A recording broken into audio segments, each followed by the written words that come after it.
Yes, well, it's good to see you all. It's great to be back. Just a couple announcements before we get started.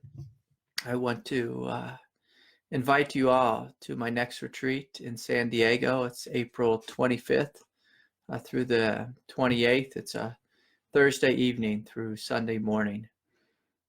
And, I'm just excited to be there, excited to see, many of you in person. Meeting online each week is wonderful, and it helps us to build this sense of Sangha and for us to deepen together. But retreat that's like taking your spiritual path to a whole other level. I always just incredibly valued my time on retreat. And I've found that I would grow by leaps and bounds, sometimes just over the period of a weekend. And then we come back and we meet through the week, through the weeks, as our ongoing commitment, to create that strong foundation. My teacher, he used to say, we're not allowed to call it a retreat anymore. He started calling our retreats advances, because he said, we're not going backwards, we're going forward. We're going forward. So I always thought that was kind of funny. But if you look at what's happening is, yes, we're going forward, but of course we are retreating. We are stepping away from the busyness of life, the craziness of life, the insanity of life. I can remember when I first met Gangaji, one of her primary teachings was just simply to stop. Just to stop everything and to be right here, right now. And so this is what we do on retreat, is we stop our life and we come together and we commune in such a holy way, such a profound way. We put our phones down, we put the computer down, our busy life, and we come together. And so that's what we're doing. That's what we're doing this evening. So there's, you can visit my website if you're interested in that, and there's scholarships available. And so, if you have any question whether you should come, just listen to your heart and take a leap of faith and see what happens. See what happens. And so, beyond that, I'd like just to thank everyone for the generous donations. I'd like to thank Jose and Lisa, Ivy, Butch, Cam, Tatiana, Terrence, and Adriana. Thank you all. And there was, a handful of others that I didn't get to. So, but thank you for that. Thank you for supporting the Dharma with your generosity. And of course, details about making donations or retreats or scheduling with me, all that's on my website. All that's on the website. And so one of the things that I wanted to speak about tonight is this idea of being a tantric warrior on the path. And for me, Tantra is it's basically the fire of truth. It's this space we join in where we are coming together and we are saying, I am willing. I'm willing to transform the darkness into light. I'm willing to transform the darkness into light. One of my friends and colleagues, Mariana Kaplan, said she was in India many years ago, and I think she was in Bodh Gaya, and the Karmapa was speaking, and he was speaking before, probably, a good 1,000, maybe more monks and nuns. And then there was, some lay practitioners there as well in the crowd. And he said the most challenging thing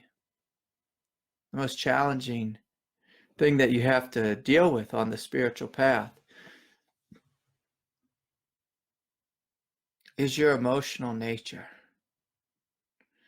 Mariana thought that he was going to say, being celibate, or, the hours and hours of endless meditation and service. But he said it really clearly, the most challenging thing on the spiritual path that all of us have to deal with, whether we're a monk or a nun or layperson, householder, is our emotional nature. And so I've always viewed Tantra, this is how my teacher taught me, is that Tantra is this space where we go inward. And first we connect with our divinity,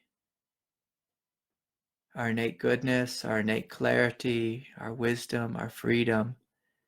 And then it's from this space, we bring forward our shadow, our struggles, our shortcomings, the places where we are neurotic or confused.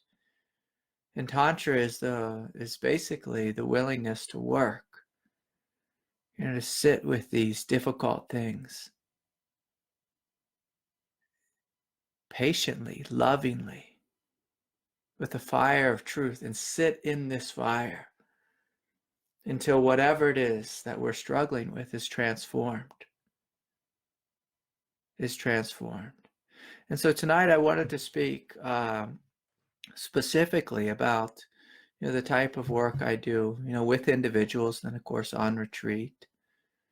A primary aspect of my teaching revolves around the sense of what I call tantric trauma therapy. And so sometimes when you go and see a therapist, it's all just based on the psychological model. But I start with the tantric model, where, like I'm describing, we come into the truth. We start with our innate goodness, our divinity. And then from there, we look from this space of awareness, but it's awareness with a heart, with a heart. We say, what's going on within me? If you ask the Buddha, well, what's in the way of you becoming enlightened? The Buddha used to speak about these obscurations, which is, it's a wonderful dharmic word. But what is an obscuration? He spoke about it as being, this self that we have, your personality, your egoic nature. But what makes this up? If it's just little thoughts, well, it's very easy to see through little thoughts, meaningless thoughts, and see that they are empty, that they have no real intrinsic essence to them. And so we don't really struggle with these minor obscurations. What we struggle with is our emotional nature, our shadow, the places where we've been traumatized. And there's many different ways we can be traumatized here on planet Earth. Most people think of trauma as like being in a car accident or being abused, like mental or emotional abuse, physical abuse. But there's also, what's called everyday trauma, complex trauma. So everyday trauma is like when you're born into the world, say, in this century, and you grow up with this idea that, global warming's happening. You hear all these terrible stories on the news each night. Or you see, wars and violence on TV. Some of us are traumatized just by the amount of stimulation we get from electronics. Most of us now have found a way to become very comfortable with constant stimulation, but our brain isn't made, our body, our neurology isn't made to be constantly stimulated. It's made to have great periods of silence. This is one of the things we learn on when we step on retreat, and we give ourselves permission just to put all the electronics down and just sit and rest in the silence, rest in the peace. And so, like I was saying, most of us are familiar with, like a traumatic experience we had, when someone greatly hurt us. There's also the trauma of when someone really didn't show up. So for some of us, we weren't loved properly. We weren't given what we needed. Our essential need for safety or love or touch or affection was not met. And see, these are the things that create, what the Buddha called obscurations. So when we weren't fully met, when our needs weren't fully met, we can't just now, in our adult sense of self or spiritual superego, just look at, a crying child within ourselves and say, oh, I see through that with awareness. That wouldn't be healing. That wouldn't be compassionate.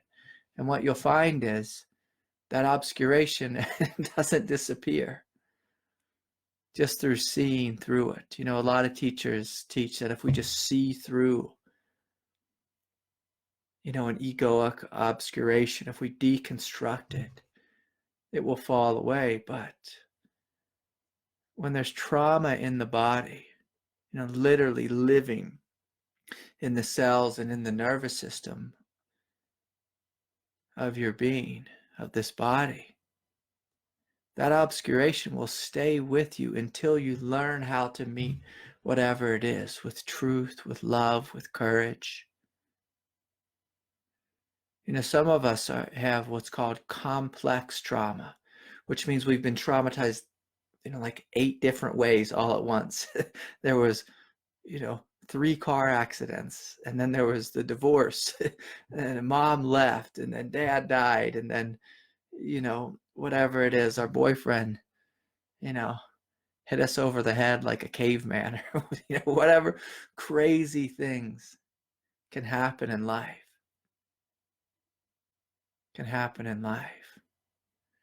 And see, I meet with so many different people, and when I sit with someone, first I see their true nature. I see their divinity. I see their wholeness,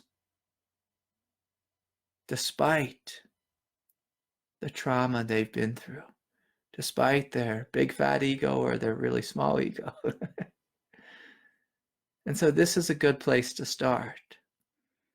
With Tantric Trauma Work, we start with the acknowledgement that what you are is good. What you are is holy. We get you in touch with a sense of safety, and with the realization that we are safe right here, right now. And so one of the ways we get in touch with this feeling of safety is through what I call inviting people into this Zen-like reality. And so what Zen-like reality is, it's right here, right now, this present moment. And I'm not talking about the thoughts in your head as the present moment. That's what's in Zen we call unreality, not reality. A Zen-like reality is the willingness to feel the peace right here, right now. Connect with the spaciousness of this room, the spaciousness of the night sky. That there's room here, that you are safe. right here, right now. I doubt any of us are being attacked right now. I hope not. And so we're connecting to the peace that's here. The peace. You know, my friend Adrian, who's tuning in right now, who lives in New York City. If you've ever, rode one of those ferries, like the Staten Island ferry or the Long Island ferry,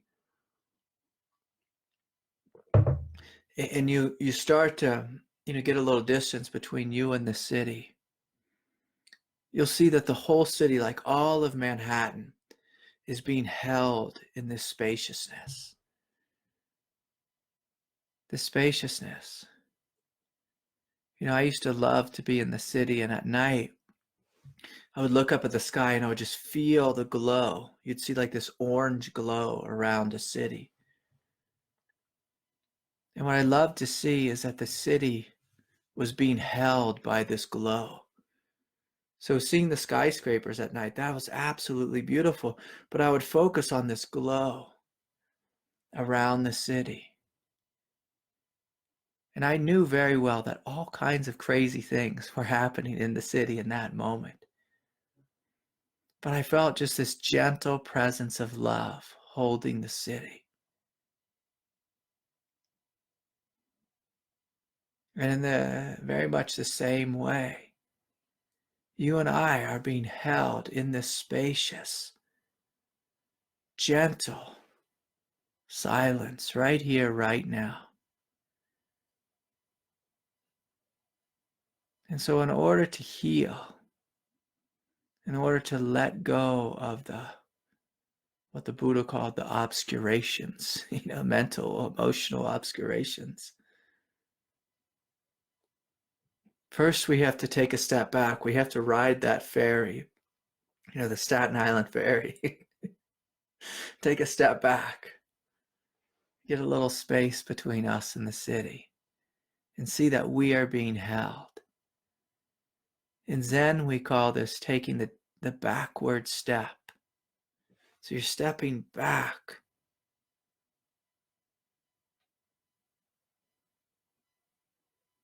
Into what a lot of people call mindfulness.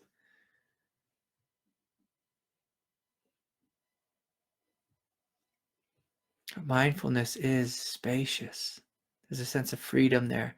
There's a sense of safety there. You feel it. Your body starts to relax. In yoga, we do this. In Shavasana, we just lay down and we let it all go. We feel ourselves supported by Mother Earth. We feel ourselves held by the gentleness of the room. And so for any of us who struggle with thoughts, who struggle with emotions, who struggle with trauma in the body, and so that, this is pretty much the entirety of planet Earth. And of course, if you think you're a rare soul who has no trauma, I encourage you to go get a deep tissue massage. And I'm not saying the massage will be traumatic, but oftentimes when the therapist is working, deep in the tissues, what you'll find is there'll be old memories that will start to release. Where you'll find yourself just shaking and crying and trembling. This is how your body lets go of deeply held trauma. And so the way we work with trauma in meditation is first we stop and we start to acknowledge, I am safe right here, right now. Now, of course, if you're living in a home where someone is physically or mentally abusive or highly manipulative, it might be best to go into your local yoga studio or Dharma center, or go out in the park and just lay in the grass and let yourself be held by the sense of peace, spaciousness, and freedom that's here right now. And so you take the time to acknowledge, I am safe.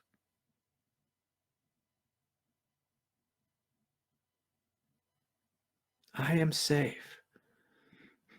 And if you allow yourself just to spread out in the feeling of safety, what you'll notice is awareness will expand. So it will include the fullness of your body. It'll include the ground, the sky.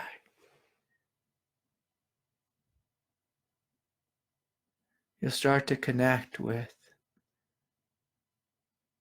this inner resource, which is your innate divinity. You'll start to have a little distance between you and whatever it is that was overwhelming within you.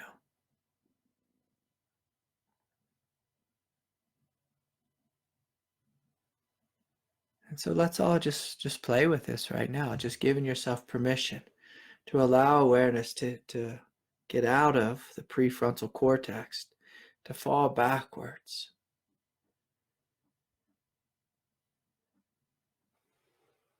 To fall backwards.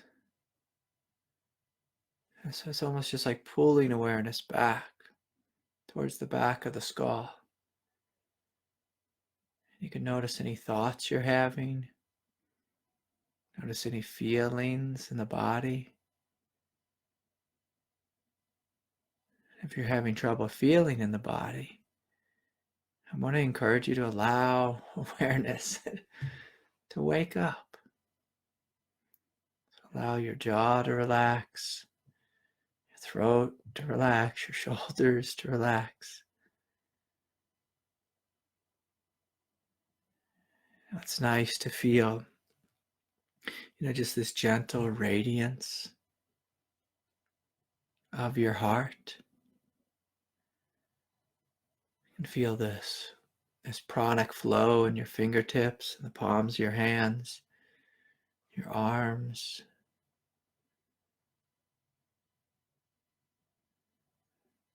And to feel this radiance, not just coming out the front of your heart, but feel it in the back, the sides. Of course, relax the belly, the pelvis, the pelvic floor, the legs, the feet.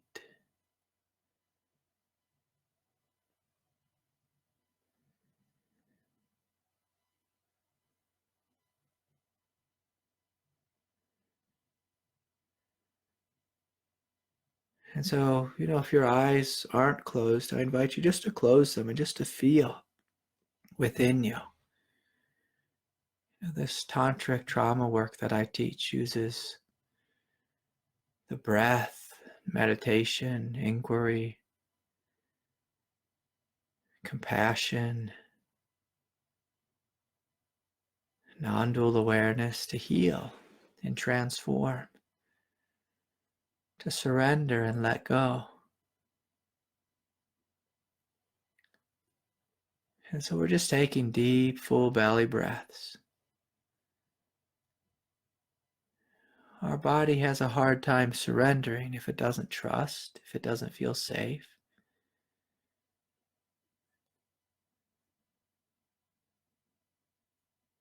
Some of us actually hide in our minds, which is a terrible place to hide because there's too much pain in the body. And so I invite you in the most loving way, just ask yourself, is there anything within me that wants to come forward? Is there anything that wants to be seen and met with love? Is there anything I'm holding too tightly, too tensely.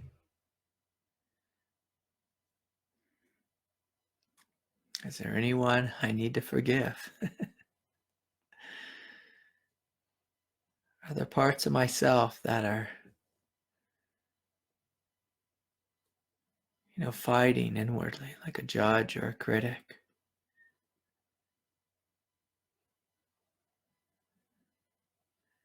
And so we're just taking deep, full breaths and just welcoming these things forward, saying, I see you.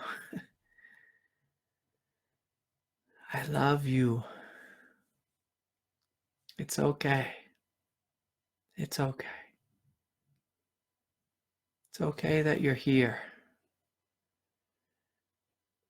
Too often we use spirituality to bypass these obscurations, the neurosis within us, or the pain or sadness or fear. And then we wonder why it keeps coming back. And so in this moment, let's meet everything with love.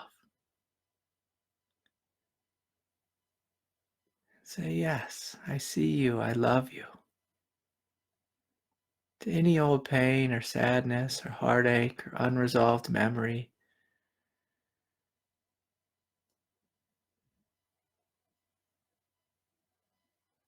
and so whatever it is that comes forward, I invite you just to, the most loving way, ask, what do you want? What do you need?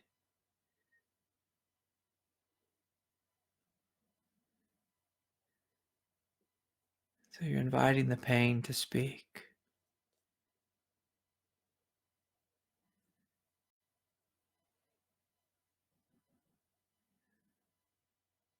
Sometimes it just wants to be seen. It just wants to be met with love. It wants to be embraced. It wants us to breathe more deeply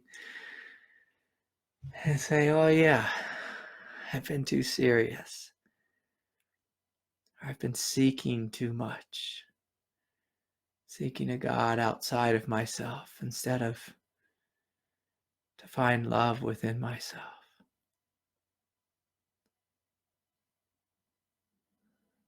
And so let's just breathe. Take some deep, full breaths. And just start to cultivate this capacity to feel obscurations, which are emotions, to feel emotions on the level of sensation. And so if, for example, if you have a belief that I'm in too much pain, I cannot handle this, I'm too anxious, this person or that person wronged me. And instead of getting wrapped up in the story of it, we can notice that that person is not with us in this moment. And then just breathe a little bit more deeply and more fully. And just feel. Feel the thought. Feel the emotion on the level of sensation. Is it hot? Is it cold? Is it tense? Is it tight? Is it feel sharp like a knife? Or like a dull ache? Does it feel numb?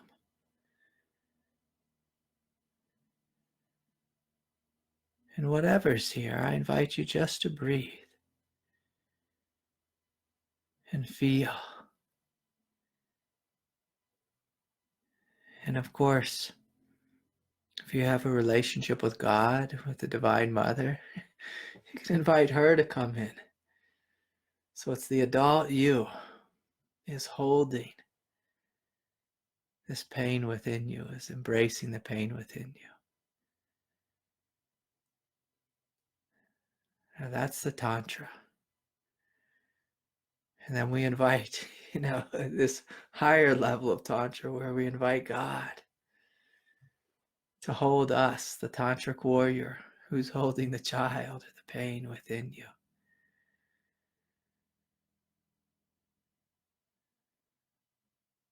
So you're holding your heart, you're holding your belly, you're taking deep, full breaths just into whatever sharpness or tension is within you. And then simultaneously, you're allowing yourself to be held by this incredible grace, this unconditional love.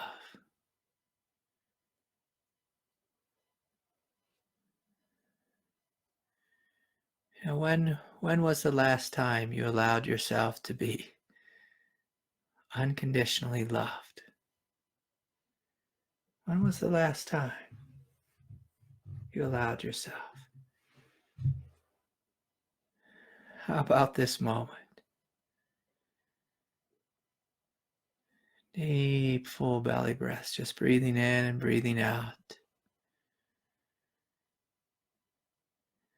You can invite your whole past to be held in this presence of love. Anything which you've tripped over again and again and again, let it be held. Let yourself be loved. If there's anything that's been difficult, challenging on the path, perhaps someone who drove you absolutely crazy, can you surrender them? Give them back to God. Give them back to life.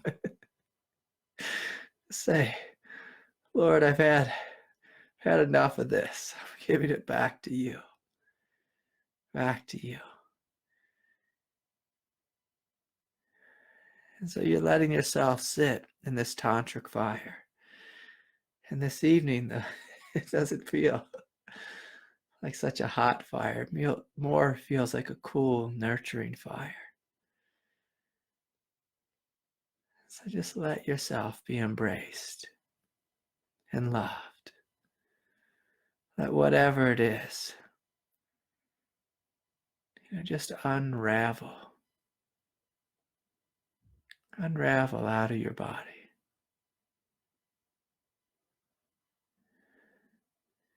Tears are welcome.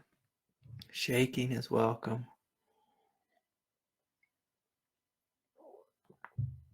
This is true yoga. Yoga is a willingness to feel, to open, to surrender. And as you do so, I invite you just to notice how the whole subtle, energetic body has come alive.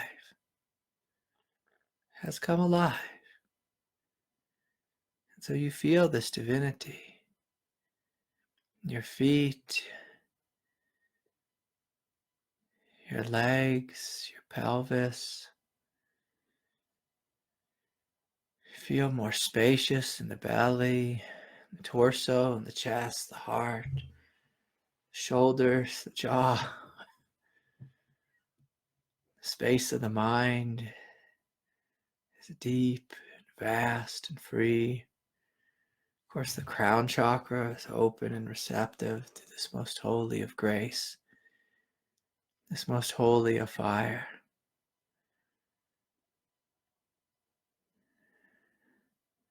And you're allowing the obscurations, the old pain, to just naturally surrender. You don't have to do anything now, but breathe. Breathe and feel, experience, let go. And so often on the spiritual path, we try to overdo everything. Like I'm in charge of my healing. You don't have to be. You can just let God be in charge. If you just breathe deeply and feel what's within you, healing just naturally happens. The trauma unravels, the body is reset and feels safe again.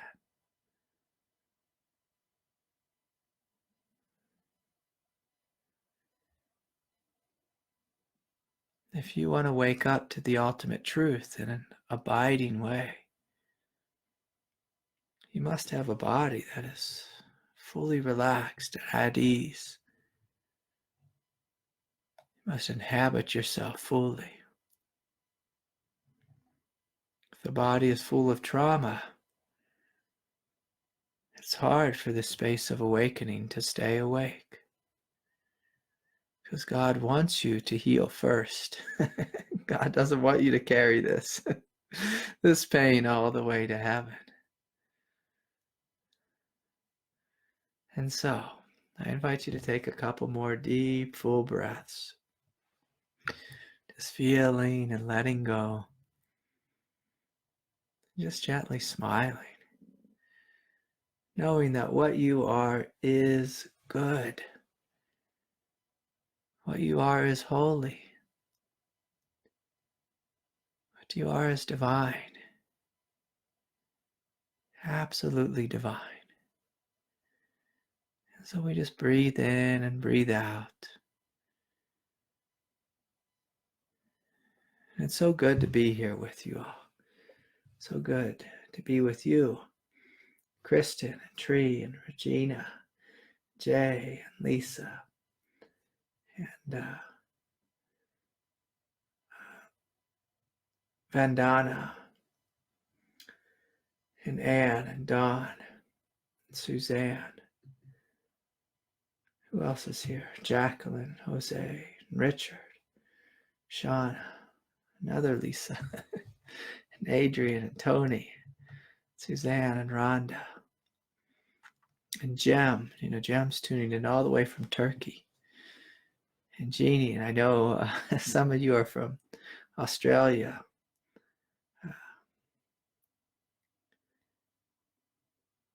Yes, my friend in Ireland.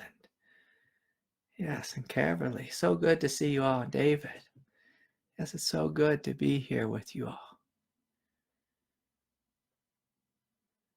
There's a number of questions that I have that were emailed in. And of course, if anyone has a question, you're welcome to put it in the chat, or if you're on the Zoom, you can ask for the microphone.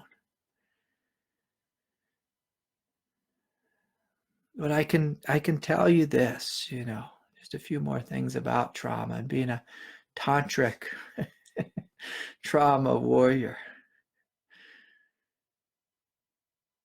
In order to be a bodhisattva on this path, to be a spiritual warrior, we have to be willing to love our own self, our own humanity. And see, it's easy to love our divinity. It's hard to love our humanity.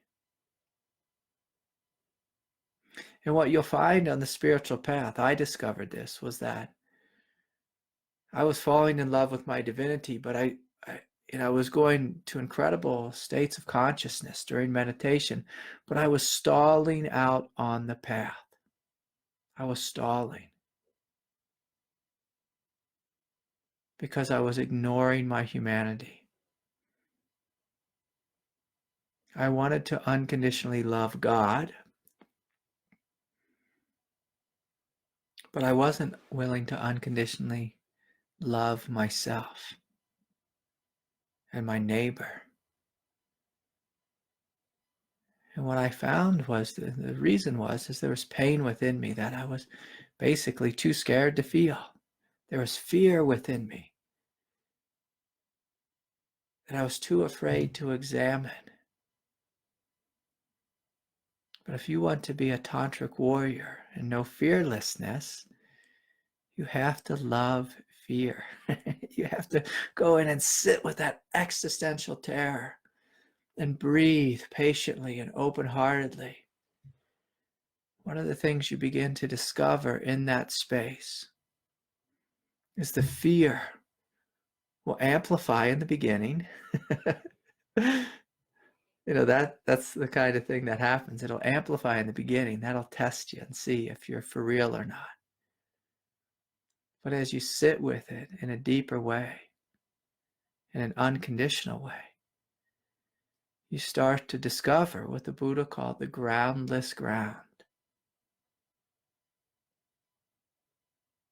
Whereas awareness, the feeling of awareness, it starts to free fall out from under you. It's very terrifying and thrilling to wake up to the groundless ground. Most people are comfortable with awareness going out in this direction, feeling vast and spacious. But when you sit with fear deeply enough, you start to feel awareness just infinitely falling below your feet. That awareness is going down deep into the earth. And oftentimes it feels incredibly thrilling. That's the flip side of fear, is thrilling. This realization of the groundless ground. You feel as if you're walking in space. And see, this is what true Tantra is. And oftentimes when we're willing to sit with the most frightening thing in our life, the most terrifying thing, whether that's giving a speech, in front of a lot of people, or facing, some incredible act of violence that was buried in our body, and we feel that trauma stuck there.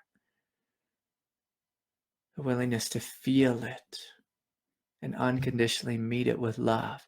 Let it unravel from us so we can be free of it. Oftentimes it's through this doorway that we discover incredible courage, strength, and what we call Zen backbone. But also we discover unconditional love and fearlessness. And your realization starts to change. It starts to deepen in such a profound way. Such a profound way. And so I have a good friend in Australia. And she said, Craig, I am still on the front of the train, like strapped to the front of the train, but it's better than being under it. And honestly, I wouldn't change a thing. And so this is what it feels like sometimes to be a true, tantric warrior. She's going through a radical kundalini journey, so I'll call her a tantric kundalini warrior. So when we're in the grips of the ego, it feels like we're under the train, like we're being run over. Most of us know this feeling at different points in life. When trauma happens to us, we feel like we're under the train. When we start to work with trauma, we don't feel like we're under it anymore. We might feel like we're strapped to the front of the thing. It's like, oh no, I'm going to die, but I'm choosing to face this. I'm choosing to face this. And you realize you're watching the train, you're standing on the ground, on solid ground, and you're watching that train float through your consciousness and take that giant mass of feeling out of your body. Out of the body.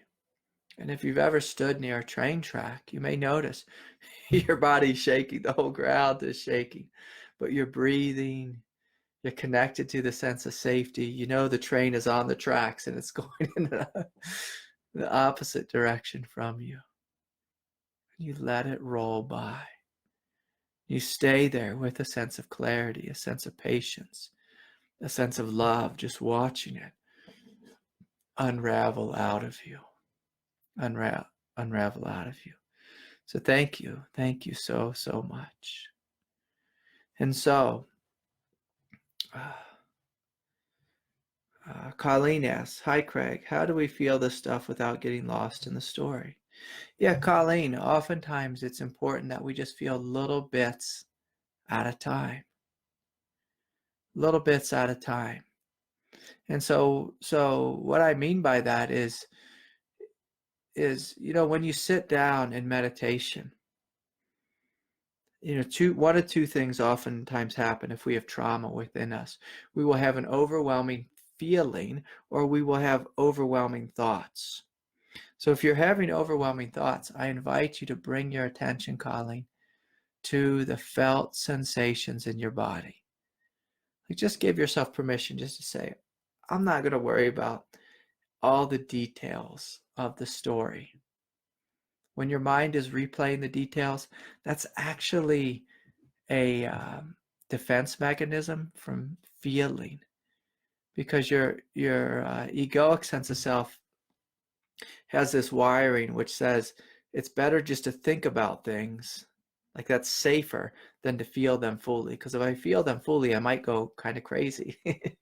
So your mind actually protects you through just like replaying the story again and again.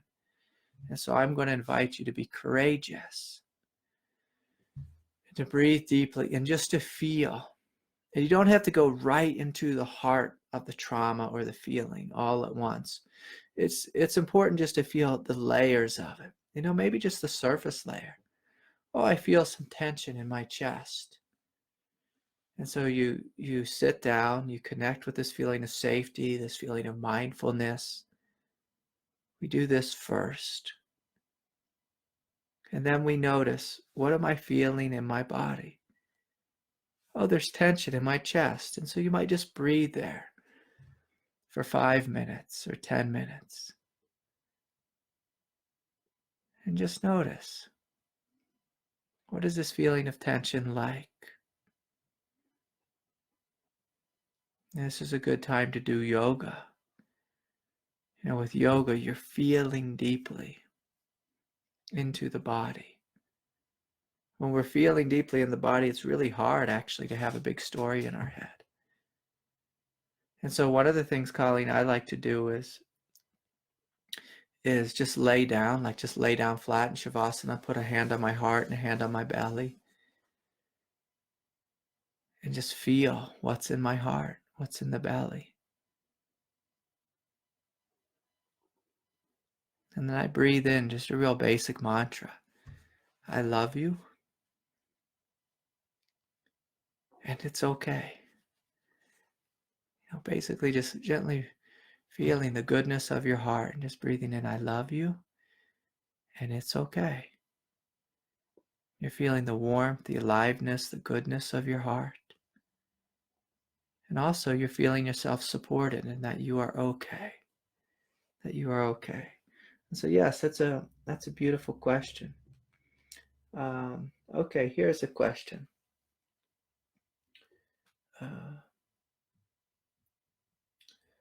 This one says, Craig, the trauma that I feel has no linear logical explanation. Its only purpose is to be healed in the here and now through consciousness of our true self. Yes, this is true. Though can it be prevented? Sitting in the present is creating positive seeds. Yeah. So can trauma be prevented? Yes, absolutely. So if you're in a dangerous situation, you need to leave. That's how we prevent trauma. We prevent spreading trauma through being kind and loving. And there's so much research out now about being loving and kind to our children, listening to them, giving, taking care of their needs. There's mental needs, emotional needs, physical needs. And so people who grow up and, have a lovely childhood with two loving parents who can be absolutely attentive to their needs are less likely to be traumatized than those of us who were beaten or abused or ignored, or, sometimes, we grew up in a house where our mother was depressed and so she wasn't able to love us. And we don't even realize that that's a possibility, to love ourselves. And so, yeah, it can absolutely be prevented. to some degree. But to another degree, what the Buddha said is absolutely true. Life is dukkha, like life is suffering, and life is difficult. And so that's why when the Karmapa spoke, he said it's important you know how to work with your emotions. We work with emotions with unconditional love, with clarity, with wisdom, with patience. This is how we heal. Okay, so I'm going to invite you all just to take some deep, full breaths. And I have a long email here. I'm just going to read through this. Just give me a moment here.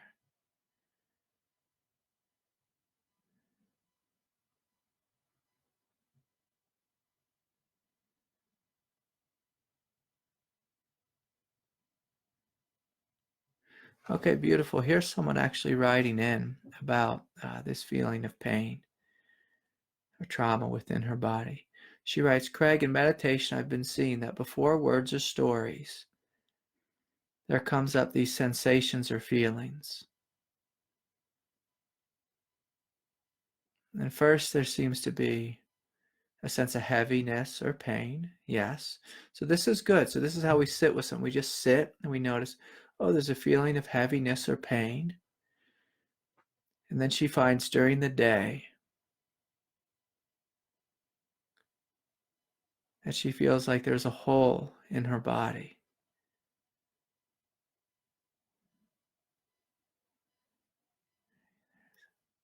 And so most of us, we know this experience of feeling like there's an emptiness or a hole within us. Oftentimes we try to fill this with food or with thoughts or with always being busy on the computer.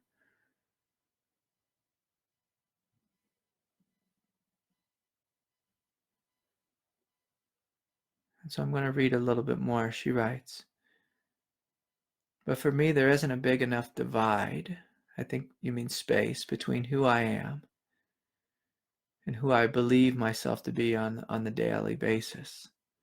I very quickly go into this place where I am small and feel smothered. It's a physical feeling in my body that's mixed with fear and dread. I've been sitting with it, as you've suggested, and realize it stems from a belief of separateness and having no resources or knowledge of how to go about getting and using them. I realize that I have to be the unconditional lover of that terrorized little girl. But I'm the one now who's locked into this space. So one of the things I'm going to invite for you is when you feel like you can't do this work, that you feel locked in this space, to call upon the Divine Mother. Because oftentimes these feelings, they are so intense. They're so dreadful. And sometimes it feels as if it can be too much. And so we call upon the Mother and we say, Mother, will you hold her? Will you meet her with love? Will you embrace her? Will you help her and give her the strength to open, the strength to trust, the strength not to lose faith? Will you bless her, Mother? And so I invite you just to feel into this, to open to this, to let yourself be held. Let the work be done to you and for you. So often on the path, it's just really hard. And so it's important to ask for support. Ask for support. And so, Richard, are you there, Richard? Yeah. Hello? Hi, Richard. What's your question? Yeah, hey man. So, real quick, it's like when I come into the body, I come into this kind of really full spaciousness, and it's also a thoughtless place. And then this feeling, this maybe even fear arises. How can I operate from a place where there's no thinking in my day-to-day life? And like, let me give you an example just real quick. Yeah, I work on a crisis line. So how do I operate from a thoughtless place working on a crisis line, which is a very dynamic job? Okay. Yeah. That's all you. Richard, that is a beautiful question. Thank you. Yeah. Yeah, so one of the things that our ego does a good job of is when we work a crisis line, our ego looks to its training and says, okay, when this thing happens, here's how I'm supposed to respond. But if you look at what got you there, to this job where you're working a crisis line, there must be some love in your heart, some greater intelligence that says, I know I can sit with people who are in pain. I know I can do this. And the I who's saying that is not the I of the mind. It's not the I of the ego. It's the I of truth. It's the I of God showing up in the form of you. So I do this all day long. I sit with people. It may sound crazy, but in a thoughtless, spacious, empty space. And I never have any idea what I'm going to say. And what I found is that this silence, this emptiness, it can speak. It can speak better than I can.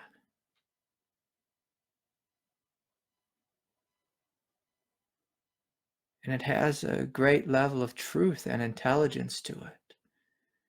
And so what life is inviting for you, Richard, is for you to trust. For you to trust. And so, if you go into the space of emptiness and freedom, and you're working a crisis line, one of the things you're doing is you're listening to the person on the other end. And you might just have a prayer, saying, God, Lord, truth, speak through me, act through me, love through me. And see what comes. See what comes.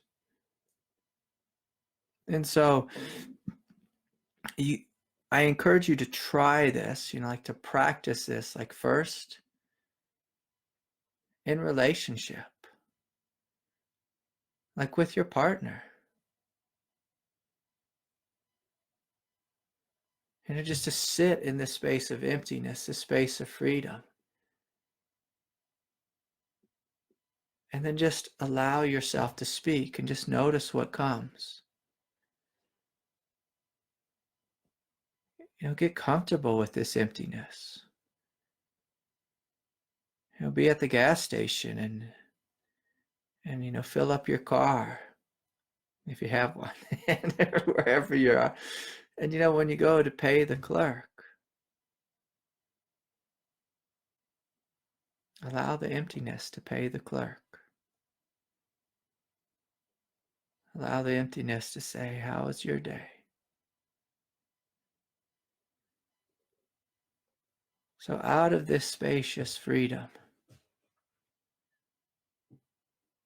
arises this incredible intelligence.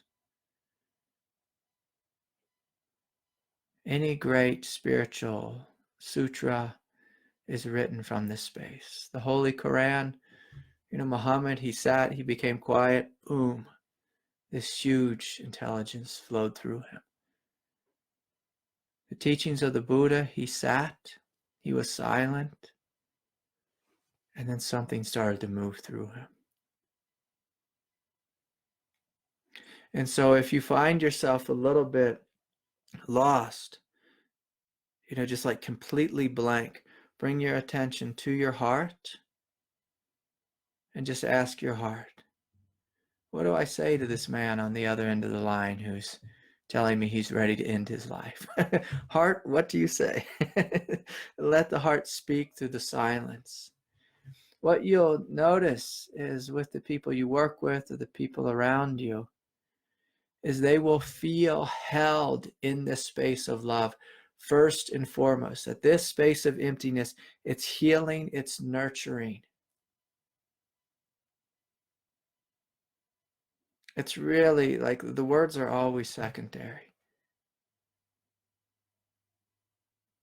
And when the words are transmitted through this space of freedom, this nurturing love, people feel that and they are healed by that. Sometimes I say really silly things, really stupid things.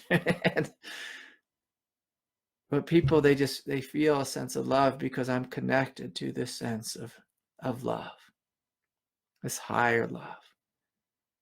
And they feel that.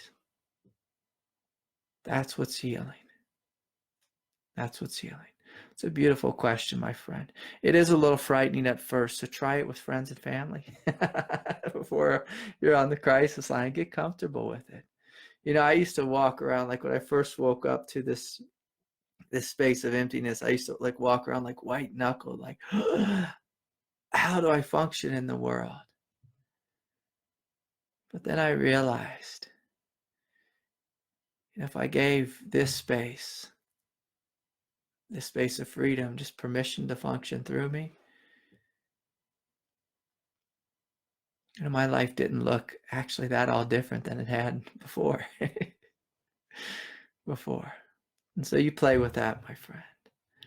Okay, so I know I'm keeping you all late. Let me just finish this one last question because I told this fella I would, and I'll wrap it up here in a minute or two. This is Omar from Guadalajara, Mexico. He writes, Craig, I woke my kundalini 12 years ago, and I felt as if God was in me. A lot of energy. I felt dizzy. Thoughts became wild. When I closed my eyes, I saw a big eye in my mind. I was afraid, and so I shut the kundalini down. Now I want to awaken kundalini in a safe way. I don't want to risk my physical and mental health. Is it possible to awaken kundalini with no risk? So Omar, kundalini awakening is up to God. Your job is simply to open, to relax your body. If you do the work, Omar, that I was speaking about, of feeling into your body, letting go of the trauma, just generally being open. If you do, light, gentle yoga, this is how we prepare the body. I don't recommend pranayama breaths or anything forceful. And make yourself a very empty container for this grace to awaken within you.